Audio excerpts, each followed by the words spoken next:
बिस्मिल्लाहिर्रहमानिर्रहीम। अस्सलामु अलैकुम। बनी इसराइल का शुमार इस कौम में होता है जिसमें सबसे ज़्यादा अम्बिया इकराम अल्लाह ताला ने भेजे। ताहम मुख्तलिफ हवालों से मालूम होता है कि इसी कौम के अफराद ने सबसे ज्यादा अहकाम खुदाबंदी की नफरमानी भी की है। हज़रत दाऊद अलैहिस्सलाम के दौर में बनी इसराइल ने अहकाम खुदाबंदी की खुल्लम खुला खिलाफ वर्जी शुरू कर दी थी। अहकाम खुदाबंदी में से एक हुक्म ये भी था कि हफ्ते के रोज शिकार न करें और न ही कोई खरीदो फरोख्त करे। कौमे अमालका के जालिम और जाबिर बादशाह जालूत की फौज के मुकाबले में सफ पारा बनी इसराइल के बादशाह हज़रत तालूत के लश्कर में एक कम उम्र नौजवान गुलैल के साथ शामिल था, क्योंकि नौ उम्र होने की वजह से उसे असला नहीं दिया गया था। जालूत तकब्बुर से शाही सवारी पर बैठा हुआ था। सिर तदाद फौज का आमना सामना हुआ तो फौज का सिपह सलार जालूत मैदान में उतरा और रोबदार आवाज में ललकारा।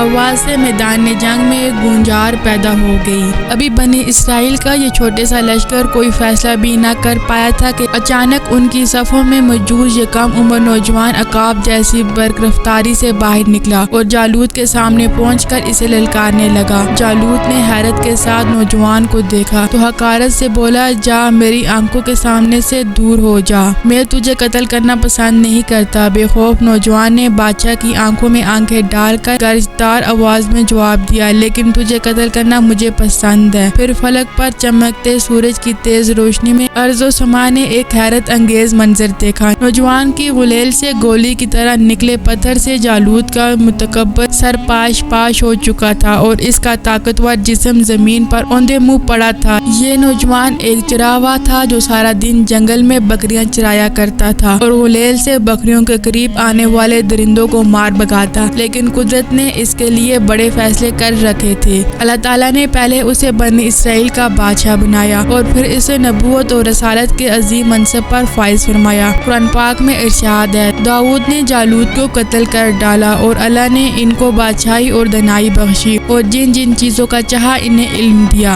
हज़रत दाऊद अलैहिस्सलाम 965 कबल मसीह फलस्तीन में पैदा हुए। आप हज़रत इब्राहिम अलैहिस्सलाम की नस्ल में से थे। हज़रत दाऊद अलैहिस्सलाम बस्ता कद थे, आंखें नीली थी, जिस्म पर बाल बहुत कम थे, चेहरे से पाकीज़गी झलकती थी। निहायत हमदर्द, कवि, बहादुर और न डर होने के साथ हुक्मरानी और फैसला करने की कुव्वत तोहफे खुदाबंदी थी। हज़रत दाऊद अलैहिस्सलाम यहूदा की नस्ल से हैं। शजरे नसब हज़रत याकूब अलैहिस्सलाम से हज़रत इब्राहिम अलैहिस्सलाम तक जा पहुँचता है। आप हज़रत यूसुफ अलैहिस्सलाम के बेटे के खानदान में वाहिद शख्सियत थे जो बैक वक्त पैगम्बर, रसूल, साहिब किताब और बादशाह थे। आपको फन खिताबत में भी मलका हासिल था। आपका एक एक लफ्ज़ साफ और हिकमत से पुर होता था। आपने 2 शादियां की। आपकी औलाद में हज़रत सुलेमान अलैहिस्सलाम का नाम सरे फरिश्त है, जो के बाद में बनी इसराइल के मशहूर और मारूफ बादशाह और पैगम्बर गुजरे। हज़रत सुलेमान अलैहिस्सलाम हज़रत दाऊद अलैहिस्सलाम की दूसरी बीवी में से थे। हज़रत दाऊद अलैहिस्सलाम का पेशा ज़रागिरी था। आप लोहे से सिपाहियों के लिए ज़रे बनाते थे। लोहा आपके हाथों में नरम हो जाता और इस अमल के लिए आपको भट्टी की जरूरत नहीं पड़ती थी, न ही किसी हथौड़े की। आपकी बासत का जमाना हज़रत मूसा अलैहिस्सलाम से 500 साल बाद का है और आपसे हज़रत ईसा अलैहिस्सलाम तक का 1200 साल से भी ज़्यादा गुजर चुके थे। अल्लाह ताला ने आपको किताब ज़बूर अता की थी।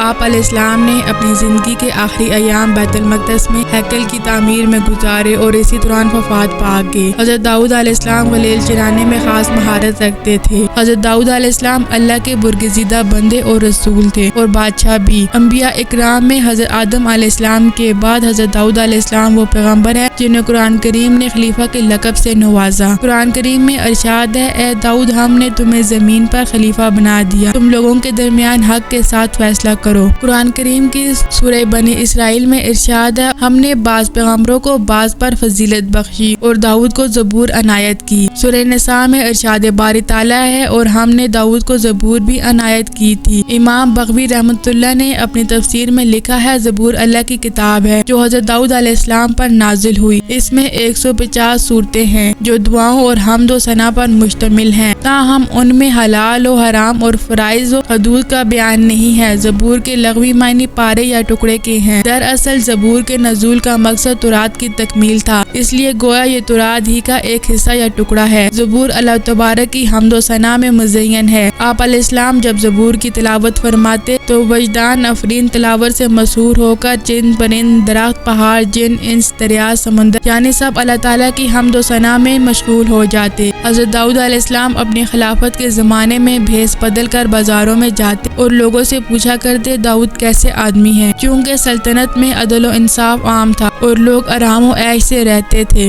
کسی کو حکومت سے کوئی شکایت نہ تھی، اس لیے آپ علیہ السلام جس سے بھی سوال کرتے وہ حضرت داؤد علیہ السلام کی تعریف ہی کرتا۔ جب اس قوم نے تسلسل کے ساتھ اللہ تعالیٰ کے احکامات کی نافرمانی شروع کر دی تو بطور آزمائش مچھلیاں احکام خداوندی کے تحت ہفتے کے دن دریا کے کنارے پر پھرتی تھی، جبکہ دیگر دنوں میں دریا کی گہرائی میں چلی جاتی اور ان کے ہاتھ نہ آتی۔ حضرت داؤد علیہ السلام کی قوم کے 70,000 آدمی کے پاس سمندر کے کنارے ایلا نامی گاؤں میں رہتے تھے اور یہ لوگ بڑی فراخی اور خوشحالی کی زندگی بسر کرتے تھے۔ اللہ تعالیٰ نے ان لوگوں کا اس طرح امتحان لیا کہ ہفتے کے دن مچھلی کا شکار ان لوگوں پر حرام فرما دیا اور ہفتے کے باقی دنوں میں شکار حلال فرما دیا، مگر اس طرح ان لوگوں کو آزمائش میں مبتلا فرما دیا کہ ہفتے کے دن بے شمار مچھلیاں آتی اور دوسرے دنوں میں نہیں آتی تھی۔ تو شیطان نے ان لوگوں کو یہ ہیلا بتا دیا کہ سمندر سے کچھ نالیاں نکال کر خشکی میں چند حوض بنا لو اور جب ہفتے کے دن ان نالیوں کے ذریعے مچھلیاں حوض میں آ جائیں تو نالیوں کا منہ بند کر دو اور اس دن شکار نہ کرو بلکہ دوسرے دن آسانی کے ساتھ ان مچھلیوں کو پکڑ لو۔ اور ان لوگوں کو یہ شیطانی ہیلا بازی پسند آ گئی اور ان لوگوں نے یہ نہیں سوچا کہ جب مچھلیاں نالیوں اور حوضوں میں مقید ہوں گی تو یہی ان کا شکار ہوگا، تو ہفتے ہی کے دن شکار کرنا پائے گا جو ان لوگوں کے لیے حرام تھا۔ اس موقع پر ان یہودیوں کے 3 گروہ ہو گئے، کچھ لوگ ایسے تھے جو شکار کے اس شیطانی ہیلے سے منع فرماتے رہے اور ناراض اور بیزار ہو کر شکار سے باز رہے، اور کچھ لوگ اس کام کو دل سے برا جان کر خاموش رہے، دوسروں کو منع نہ کرتے تھے بلکہ منع کرنے والوں سے یہ کہتے تھے کہ تم لوگ ایسی قوم کو کیوں نصیحت کرتے ہو جنہیں اللہ تعالیٰ ہلاک کرنے والا ہے یا سخت سزا دینے والا ہے۔ اور کچھ وہ سرکش نافرمان لوگ تھے جنہوں نے حکم خداوندی کی اعلانیہ مخالفت کی اور شیطان کی ہیلا بازی کو مان کر